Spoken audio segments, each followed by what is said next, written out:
Pagi itu, di desa kecil yang berada jauh dari hiruk-pikuk kota, seorang petani tua berjalan perlahan menuju ladangnya. Pak Sabar, begitu dia biasa dipanggil oleh warga sekitar, sudah tidak asing lagi dengan rutinitas sehari-harinya yang sederhana. Setiap pagi, dia membawa keranjang bambu berisi hasil pertanian yang baru dipetiknya, dengan harapan mendapatkan hasil yang baik untuk menghidupi keluarganya. Namun, tak ada yang tahu bahwa hari itu, hidup Pak Sabar akan berubah seketika. Di tengah perjalanan, sebuah mobil patroli polisi mendekat.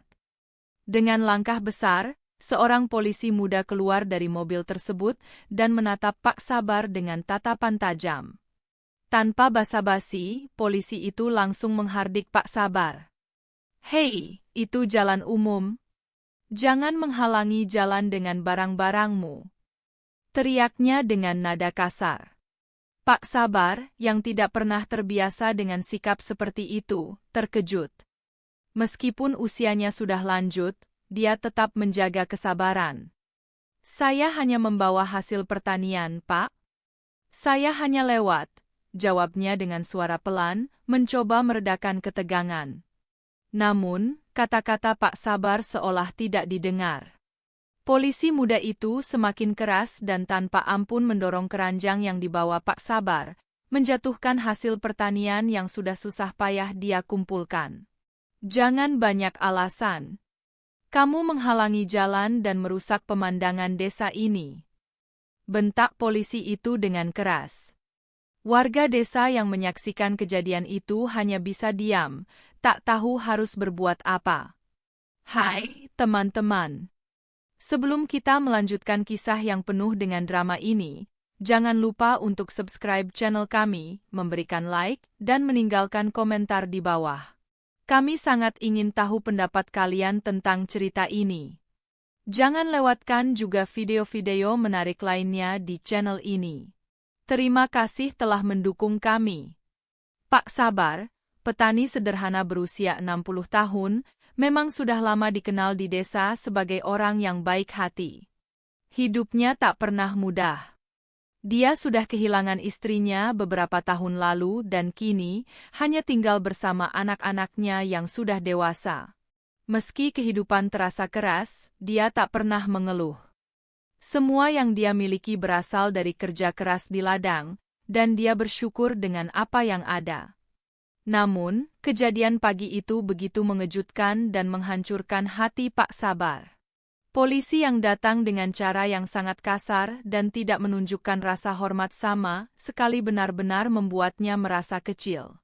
Hatinya pedih. Meskipun dirinya sudah tua dan tak bisa melawan, perlakuan itu begitu menyakitkan. Apa salahnya membawa hasil bumi untuk mencari nafkah? Pak Sabar menundukkan kepala. Tak ada yang bisa dia lakukan. Hanya dengan mata yang berkaca-kaca, dia menatap keranjang yang berantakan di jalan. Warga desa hanya bisa melihat kejadian itu, namun tak satu pun dari mereka yang berani berbicara. Di desa yang terpencil seperti ini, siapa yang akan berani melawan polisi? Setelah kejadian tersebut, Pak Sabar hanya duduk termenung di pinggir jalan, menatap hasil pertanian yang tercecer di tanah. Perlahan, sebuah mobil hitam berhenti di dekatnya. Dari dalam mobil itu keluar seorang pria berbaju sipil, tinggi dan berwibawa. Tanpa banyak bicara, pria itu langsung mendekat dan mengamati kejadian yang baru saja terjadi. "Pak, apa yang terjadi di sini?" tanya pria itu dengan nada tenang, meskipun ada ketegasan dalam suaranya. Polisi muda yang sebelumnya memarahi Pak Sabar langsung terdiam. Tampaknya, pria itu memiliki pengaruh yang cukup besar. Polisi itu hanya bisa menundukkan kepala, menghindari tatapan tajam pria tersebut. Pak Sabar, yang merasa terhina dengan perlakuan kasar polisi, masih tidak mengerti apa yang terjadi. Namun, pria yang baru datang itu seolah mengetahui keadaan dengan sangat baik. "Kamu kenapa harus begitu kasar dengan orang yang sudah tua?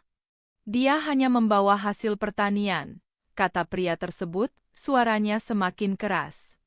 Polisi muda itu tampak cemas dan segera mundur, merasakan ada yang tidak beres dengan situasi ini. Setelah polisi muda itu mundur, pria tersebut mengalihkan perhatiannya kepada Pak Sabar. "Bagaimana keadaanmu, Pak?" tanyanya dengan lembut, mencoba menenangkan Pak Sabar yang masih tampak bingung dan kesal. "Saya baik-baik saja, Pak. Hanya sedikit kaget dengan apa yang terjadi tadi," jawab Pak Sabar, masih merasa canggung. Pria itu tersenyum, namun wajahnya menunjukkan keseriusan. "Jangan khawatir, kejadian seperti ini tidak seharusnya terjadi. Di desa ini, kita harus saling menghormati," katanya, lalu memberikan selembar uang untuk mengganti kerugian Pak Sabar.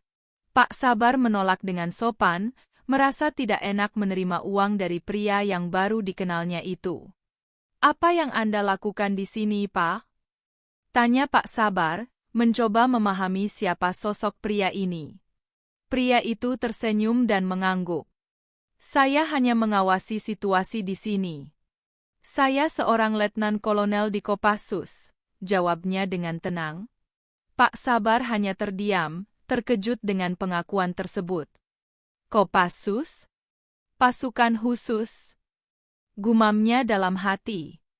Beberapa hari setelah kejadian itu, Pak Sabar mendengar kabar dari tetangga-tetangganya. Ternyata, pria yang menolongnya itu benar-benar seorang anggota Kopassus, pasukan elit yang sangat dihormati dan ditakuti di Indonesia. Pak Sabar merasa terkesima. Ia tak pernah menyangka bahwa orang yang menyelamatkannya itu adalah sosok yang begitu berpengaruh. Ternyata, Letnan Kolonel Anton, pria yang menolong Pak Sabar, tengah menjalankan misi di desa tersebut untuk memantau keamanan dan kesejahteraan warganya. Keberadaan Kopassus di desa kecil itu bukanlah kebetulan.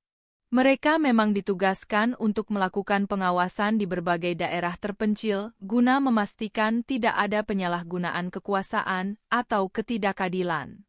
Namun, meskipun kehadiran Anton membuat Pak Sabar merasa lebih aman, kehidupan di desa itu tidak sepenuhnya berubah. Pak Sabar merasa bahwa meskipun ia mendapatkan perlakuan yang lebih baik setelah kejadian tersebut, tetap saja ada rasa ketidakadilan yang mengendap. Polisi yang kasar itu tidak dihukum, dan perlakuan semena-mena terhadap warga kecil masih sering terjadi.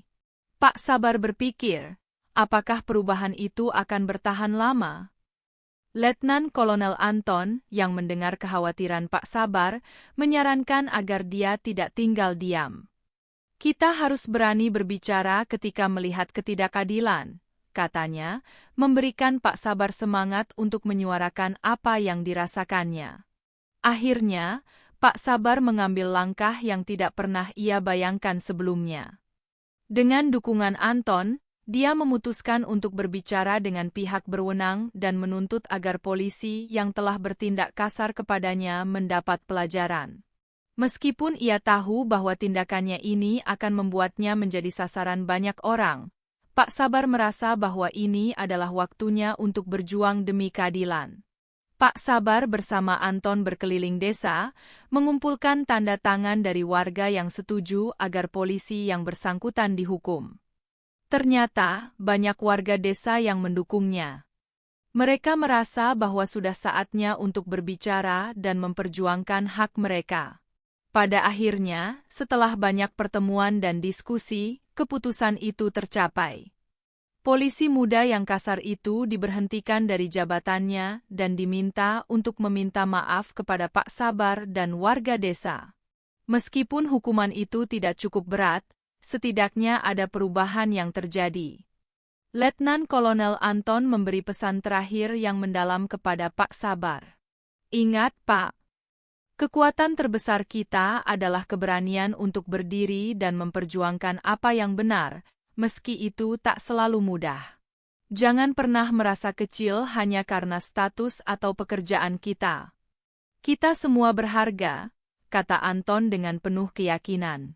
Cerita ini adalah fiktif belaka, namun mengandung pesan penting bahwa kita semua berhak mendapatkan perlakuan yang adil dan setara. Kehidupan sering memberi kita ujian yang tidak terduga, namun keberanian untuk berbicara dan bertindak bisa membawa perubahan. Jika kalian terinspirasi oleh cerita ini, jangan lupa untuk subscribe, beri like, dan tinggalkan komentar di bawah. Apa yang kalian pikirkan tentang kisah ini? Sampai jumpa di video-video selanjutnya. Salam hangat dari kami.